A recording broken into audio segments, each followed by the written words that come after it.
Hello and welcome to LAAG Thirrin. So in this video I'm gonna hopefully show you some tricks to get around a 110 lap time in an M50 for the old Vandervelde racetrack. So just some tips and tricks. I'm using a keyboard and mouse, so some parts may not apply to you if you're using a HOTAS setup or joystick or your gamepad or anything like that, but hopefully it still helps.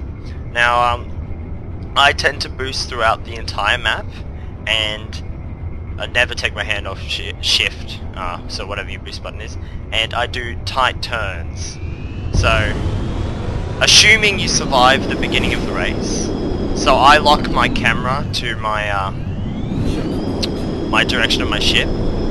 I would recommend taking this little shortcut there, but this is the main one that saves you time. Is going underneath that corner. That's what's going to save you the most amount of time on your laps. If you're not on a racing ship, obviously you can still employ these tricks to try and get faster, but just because of the game, you probably won't be able to beat any M50s or 350Rs that are using the same techniques. So try and keep your turns as fast as possible.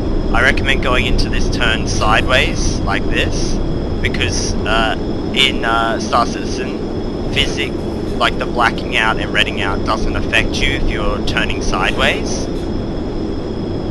Now I won't get a perfect time for this, obviously, so we'll just stop here.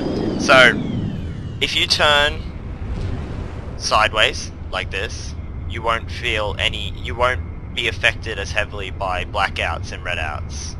So employ this whenever you're turning, especially on the medium track or the hard track, because those turns are hard. But this is the easy one, so you can just shortcut it. So let's see what lap time we can get on a proper lap. Alright. So this usually nets me around a 110, 19, depends how fast I was and who else is on the track. Always, crashing into somebody or bumping someone will ruin your time, but yeah, there's not much you can do about that. The starting tunnel is the worst.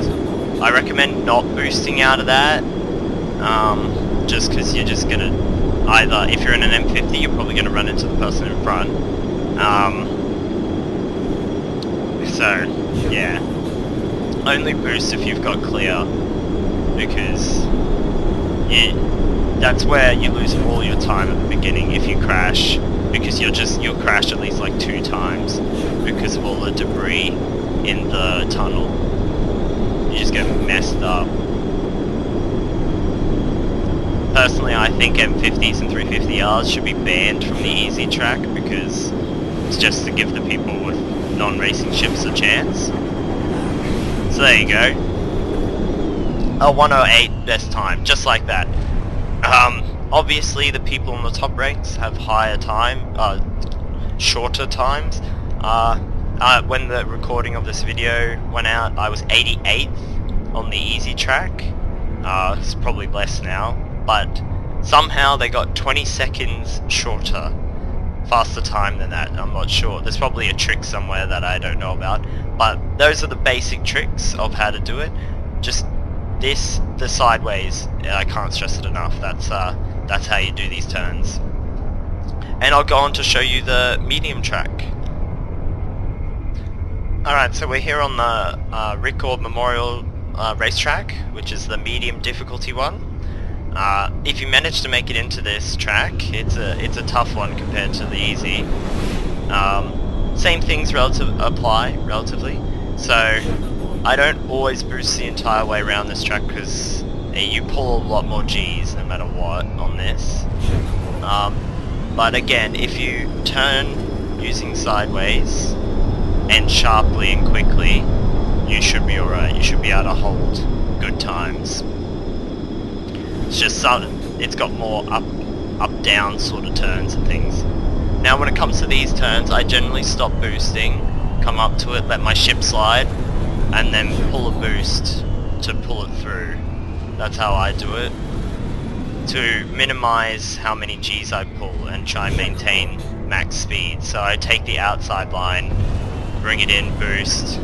So I only lose speed for a small amount of time, and it's usually pretty alright when it comes to times and winning the race. Not many people race this track, and it's difficult to get onto the track because not many people are racing it. It's even harder to get onto the hard track, which I won't be showing you because it's basically the same thing.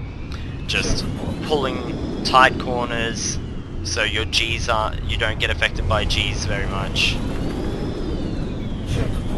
Try and hug the outside lines to make your turns a bit smoother. This one's the worst. Always get close to blackout on this, and as before, sideways, and then you can even out because this is just normal. So for most of that track I was pretty much on 280 or close to 280. So I'm not sure how the 350R handles, but it should be relatively the same principle with holding your corners. Oop. It just might not be as maneuverable, so adjust for your ship obviously, but otherwise hug your outside corner, turn sideways sharply, don't turn into your corners, because at the moment the physics engine doesn't really have any negative side effects to employing sideways turning. So don't roll into your corners, just flat out turn. And those are my tips and tricks for racing. If you do manage to get into the hard track, basically employ the same strategies. I would recommend going at slower speeds though, as it's pretty intense track. As a side note, I was rank 11 at the time of recording for medium track. So I look forward to versing you guys in the coming races and things like that. So please like and subscribe.